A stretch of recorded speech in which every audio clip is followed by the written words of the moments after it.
बिहार विधानसभा का चुनाव समय पर होने वाला है कि 2005 के पहले इस राज्य के अंदर एक पीएचसी में, प्राइमरी हेल्थ सेंटर में 39 मरीज आते थे और आज एक प्राथमिक स्वास्थ्य केंद्र पे महीने में 10,000 से अधिक मरीज आते।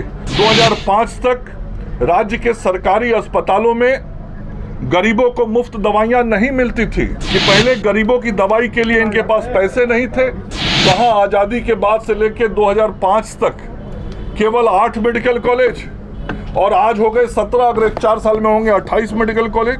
350 भी एम्बुलेंस नहीं, और आज 1100 एम्बुलेंस राज्य की जनता की सेवा में है। कि पहले अस्पतालों में डॉक्टर और पैरामेडिकल स्टाफ आते कहाँ से, नियुक्ति ही नहीं होती थी। और आज अस्पतालों की व्यवस्था को मजबूत करने के लिए राज्य की सरकार ये सारी नियुक्तियां कर रही हैं। goodmorningnews.in, जो आपको रखे सबसे आगे। बिहार विधानसभा का चुनाव समय पर होने वाला है, चुनाव आयोग ने ऐसा बताया है। और जब चुनाव नजदीक आया है तो जो आज बिहार में विपक्ष की राजनीति करने वाले लोग हैं, चाहे वह राष्ट्रीय जनता दल हो, कांग्रेस पार्टी हो या उनके साथ सहयोग करने वाले दूसरे दल हों, इन लोगों ने राज्य की जनता के सामने कुछ झूठे आंकड़े पेश करने की ठिका ले ली है, ऐसा दिख रहा है। और लगातार गलत आंकड़े लोगों को बताना, जिसको कहते हैं झूठ की खेती करना, तो झूठ की खेती वो करते रहे। बिहार की जनता सत्य जानती भी है और सत्य पहचानती भी है, और सत्य को पहचान के ही इस लोकतांत्रिक व्यवस्था में अपना आशीर्वाद भी देती है। आज मीडिया के मित्रों के माध्यम से मैं राज्य की जनता को कुछ तथ्य बताना चाहता हूं कि किस प्रकार से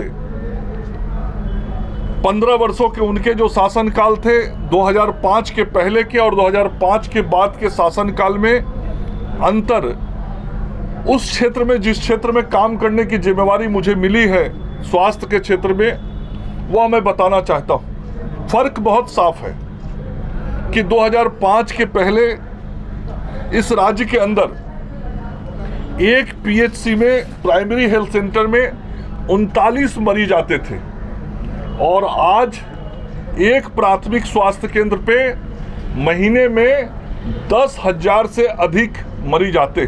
तो फर्क साफ है कि 39 मरीज कहाँ एक पीएचसी पे आते थे, आज 10,000 आ रहे हैं। मतलब राज्य की जनता का भरोसा और विश्वास राज्य के अस्पतालों पे बढ़ा है, राज्य के चिकित्सकीय व्यवस्था पर बढ़ा है।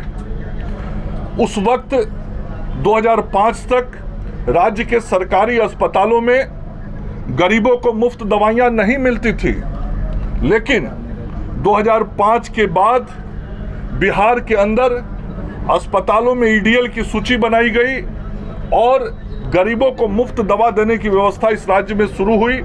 और आज राज्य के अंदर लगभग 300 दवाइयां विभिन्न सरकारी अस्पतालों में मुफ्त दी जाती है और 250 करोड़ से अधिक रुपए प्रति वर्ष केवल दवाइयों के लिए खर्च राज्य की सरकार करती है। तो फर्क बहुत साफ है कि पहले गरीबों की दवाई के लिए इनके पास पैसे नहीं थे और आज गरीबों की दवाई के लिए 250 करोड़ रुपया राज्य की सरकार खर्च कर रही है। उस वक्त इस राज्य के अंदर में उस वक्त तक केवल 6 सरकारी मेडिकल कॉलेज अस्पताल थे और 2 प्राइवेट मेडिकल कॉलेज अस्पताल था, मतलब कुल 8 मेडिकल कॉलेज अस्पताल थे।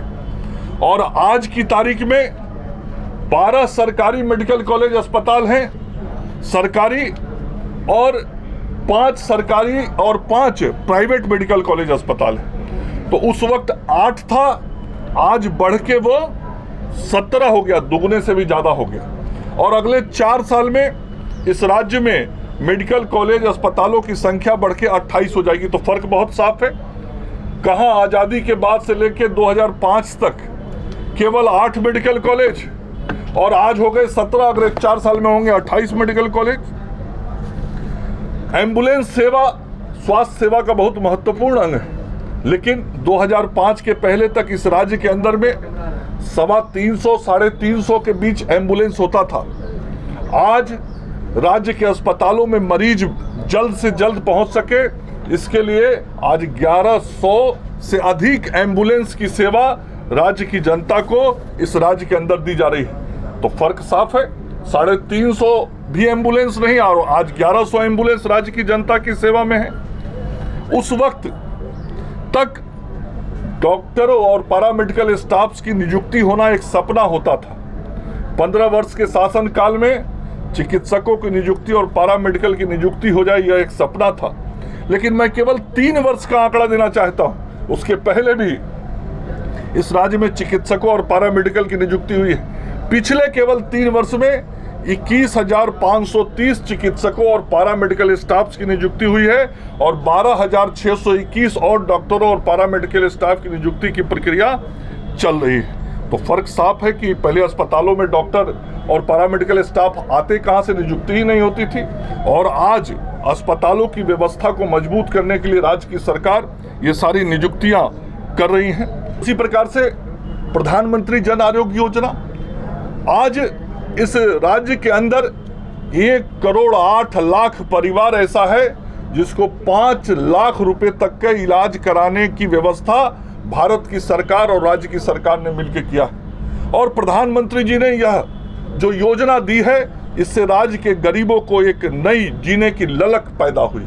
राज्य के गरीबों के बीच एक विश्वास पैदा हुआ है कि मेरे परिवार में अब कोई पैसे के अभाव में इलाज के कारण मृत्यु को प्राप्त नहीं करेगा। उसको विश्वास हो गया है कि आज इस देश के प्रधानमंत्री और मुख्यमंत्री हमारे घर में यदि कोई बीमार होगा और 5 लाख रुपए तक के इलाज की जरूरत पड़ेगी तो सरकार खर्च करेगा। और इस राज्य के अंदर में आज हमने 1.5 लाख के आसपास मरीजों का इलाज इस योजना के तहत कराया। तो फर्क बहुत साफ है। पहले की सरकार को सोच भी नहीं होती थी कि उस गरीब का ध्यान कौन रखेगा। तो गरीबों का हितैषी, गरीबों का रहनुमा, गरीबों के लिए दिल में दर्द रखने वाला, गरीबों के लिए संवेदना रखने वाली सरकार यदि आज है तो वो साफ तौर पे दिख रही है। और पहले की सरकार ने गरीबों के नाम पर किस प्रकार से राजनीति की, ये भी फर्क बहुत साफ तौर पे दिख रहा है। goodmorningnews.in, जो आपको रखे सबसे आगे।